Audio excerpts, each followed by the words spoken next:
refrain from making any purchases, either in stores or online, to shun fast food, getting gas for a full day.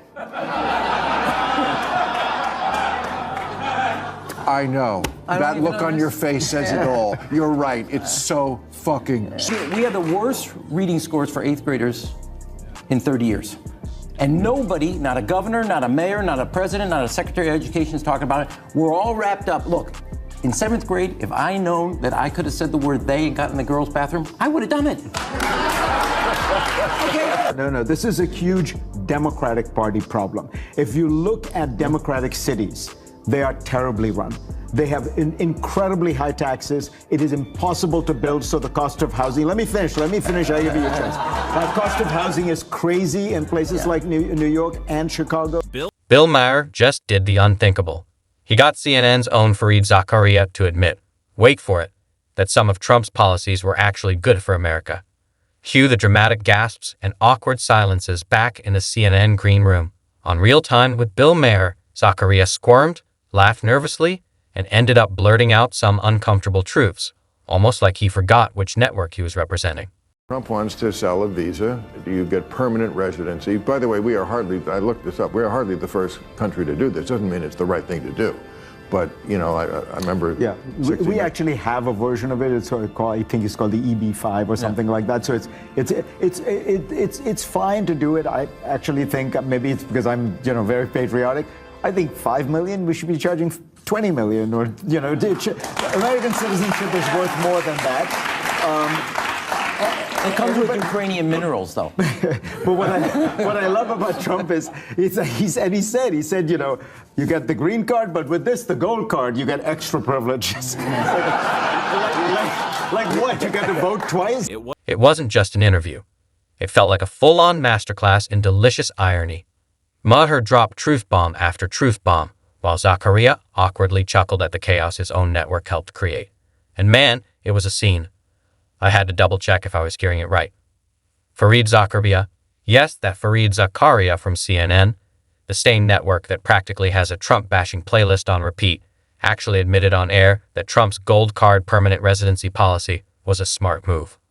Wild, right? Watching Zakaria try to dance around the obvious while Maher casually grilled him was pure gold. You could almost see the panic flash across his face before he laughed it off like, oops, did I just commit journalism on live TV? Honestly, it was glorious. In a media landscape where spin is the name of the game, seeing a sliver of honesty slip through felt like spotting a unicorn in Times Square. And just when we thought it couldn't get any spicier, Zakaria didn't just toss Trump a bone. No, he went all in and said the gold card policy, which already costs the jaw-dropping $5 million, should actually be bumped up to a mind-blowing $20 million. Yeah, you heard that right. Well, now you're speaking Chicago language. I'm for it, but it's part of a bigger package on immigration reform. It's been 42 years since the last one. So I'm not against it, but it's part of a whole package. According to Zakaria, if you're rich and want to call America home, you better feel it in your wallet, and not just a little. And this is coming from a guy who's always preaching about equity and inclusivity. The irony? Thicker than a New York cheesecake. Pun absolutely intended. Now, real quick, I've got to give some major props, because Bill Maher is sneaky brilliant. The man's got Jedi-level mind tricks when it comes to getting people to spill the truth. Just look at how he finessed not one, but two hardcore lefties into admitting, on live TV, that they actually agreed with the Trump policy. It was like watching a magician pull confessions straight out of thin air. Maher didn't just stumble into that moment. Nah, he set it up perfectly. He tossed out a chill. There's a general rule. I had this when I was mayor. Safe streets, strong schools, stable finances. Focus on those three things and your city's going to be fine. We've gone through 5 years where people became way too permissive of culture. They were all, which is why everything's locked up at Walgreens and CVS, and that is a disaster. Yeah. And our school, and I'll say this about our schools. I don't want to hear another word about the locker room. I don't want to hear another word about the bathroom. You better start focusing on the classroom. I agree. Hey, this policy is actually kind of smart. And bam, the floodgates opened. They followed Maher's lead like political dominoes, crashing down one by one. Even Rahm Emanuel, the ultimate Democratic power player, jumped in and admitted it's been a long time since a smart move like that came out of Washington. Long enough to make you wonder, what exactly was his party doing all those years they held power? Where they're too busy signaling virtue to actually craft something that made sense. Now here's where it gets even crazier. Rahm Emanuel. Yes, that Rahm Emanuel straight up started criticizing his own party. It was like watching the left turn on itself, and honestly, it was fascinating to see unfold. Let me set the scene so you're not diving in blind. During real time, Bill Maher dropped a brutal stat on the table. Why does the mayor of Chicago have a dismal 6.6% approval rating? Man, that's not just low. That's rethink your whole strategy low. And Rahm Emanuel, a former Chicago mayor himself and a guy who knows all about spinning bad news, didn't even try to sugarcoat it. He smiled and tossed his own team straight under the bus. The worst reading scores for 8th graders in 30 years. And nobody, not a governor, not a mayor, not a president, not a secretary of education is talking about it. We're all wrapped up. Look, in 7th grade, if I known that I could have said the word they and got in the girls' bathroom, I would have done it. Okay, we literally are a superpower. We're facing off against China with 1.4 billion people, and 2/3 of our children can't read 8th grade level. So no more about the lot. Wait a second, I'm on a roll for a second. No more. I don't want to hear. I gave him the light. But I don't want to hear another word about the classroom. I don't want to hear another word about the bathroom until you tell me what you're going to do with the classroom. I couldn't agree more. He straight up admitted that the left is so tangled up in culture war distractions, they're starting to look completely out of touch, and honestly, even a bit toxic. Then came the rant, and oh boy, it was pure gold. Rahm practically begged the progressive wing to chill out and stop turning every locker room and bathroom into a battleground. Maybe, just maybe, he suggested they start focusing on things that actually matter again. You know, like classrooms, reading, math, the basics that real people care about. It was one of those moments where you could almost hear half the audience thinking. Finally, somebody said it. And the best part? It wasn't coming from a Republican. It was coming from one of their own. A rare blast of pure sanity, wrapped up in a mid-show mic drop. The craziest part? It took a Democrat roasting his own side on HBO for someone to finally say out loud what millions of Americans have been thinking for years. But Rahm Emanuel? Oh, he wasn't done. Not even close. That fiery rant? That was just his warm-up. No, this is a huge Democratic Party problem. If you look at Democratic cities, they are terribly run. They have incredibly high taxes. It is impossible to build, so the cost of housing. Let me finish. I give you a chance. That cost of housing is crazy in places like New York and Chicago. If you look at Democratic states, you go look at New York versus Florida, okay? Roughly the same population. The budget of New York State is twice that of Florida. What do they have? Streets paved with gold? I live in New York. I pay the highest taxes in New York. You get nothing for it. And I think that is the image people have of the Democratic Party. Lots of taxes, lots of regulation, but nothing gets done. Hey, and I live in L.A. Yeah, well, this whole exchange had me laughing out loud. Trust me, it was comedy gold. It also hit way too close to home. It's honestly kind of depressing when you think about it. We've gotten so overly cautious, so terrified of offending anyone, that we handed the mic over to a small group of radical voices and let them steer the conversation. These activists, often hiding behind progressive buzzwords, cherry-pick studies, push questionable research, and try to inject extreme ideas into every corner of public life. Take the ongoing battles over access to bathrooms and locker rooms, all framed under the banner of inclusivity. Let's be real for a second. Common sense and basic boundaries got tossed aside in favor of ideological purity. We swallowed it all without a second thought. Stuff that used to be obvious, like ensuring safety and privacy for women, somehow became controversial. And for what? Just to appease a handful of the loudest, most combative voices in the room. But here's the thing. There's finally a glimmer of hope cutting through the noise. Big names on the left, like Rahm Emanuel and Zakaria, actually seem to be waking up. Maybe it's Trump forcing a moment of reflection. Maybe it's Bill Maher stepping up as the accidental voice of reason. Or maybe reality just hit them hard because it had to. Whatever the cause, it's a breath of fresh air. Finally, someone is saying out loud what so many Americans have been thinking all along.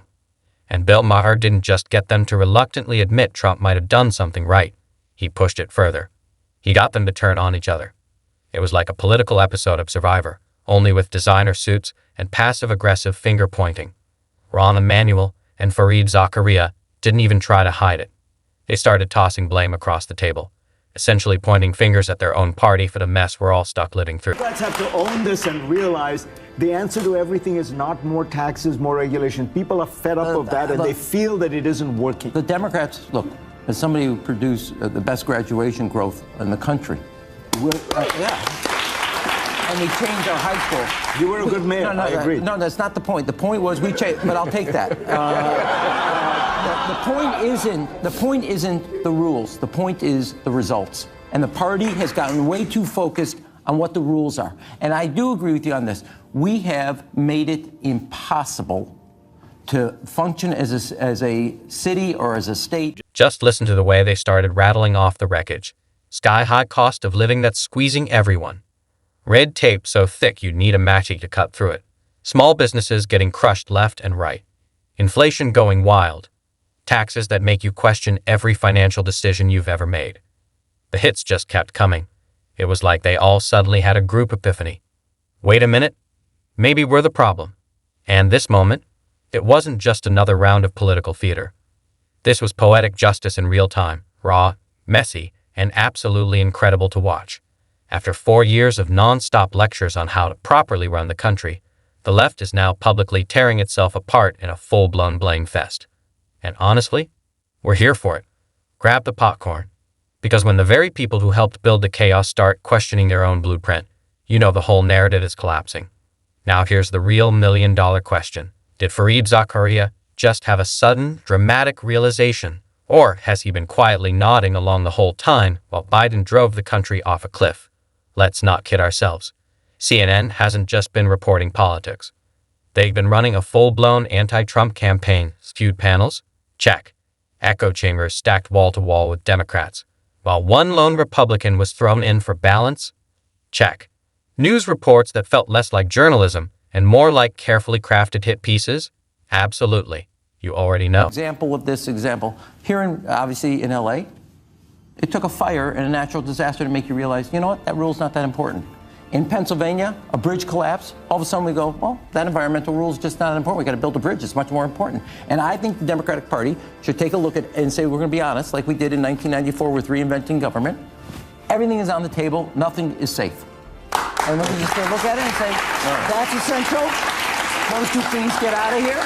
And that doesn't happen. And that's a fair criticism. Maybe this is your next Democratic vice presidential candidate. So now that Zakaria is out here having his little moment of clarity, you've got to ask, where was all this energy when Biden's policies were wrecking the economy, driving up inflation, and leaving small businesses gasping for air?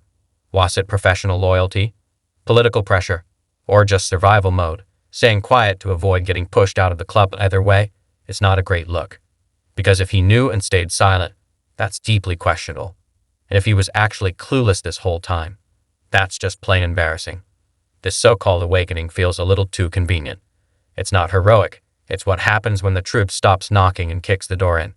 Maybe Zakaria isn't finally seeing the light. Maybe he's just realizing he can't outrun reality anymore.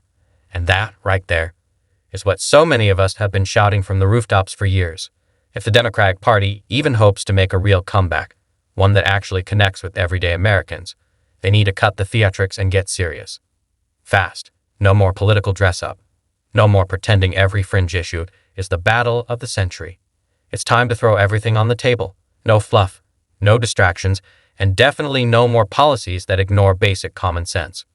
We can't fix a broken system by arguing over pronouns on social media. Refrain from making any purchases, either in stores or online, to shun fast food, getting gas for a full day. I know. That look on your face says it all. You're right. It's so fucking... You can't win back the working class by acting like ideological purity tests matter more than people's wallets, families, and futures. People are tired, and not just regular tired. They're bone-deep, soul-level exhausted. They don't want another lecture about how to talk, how to think, or how to live.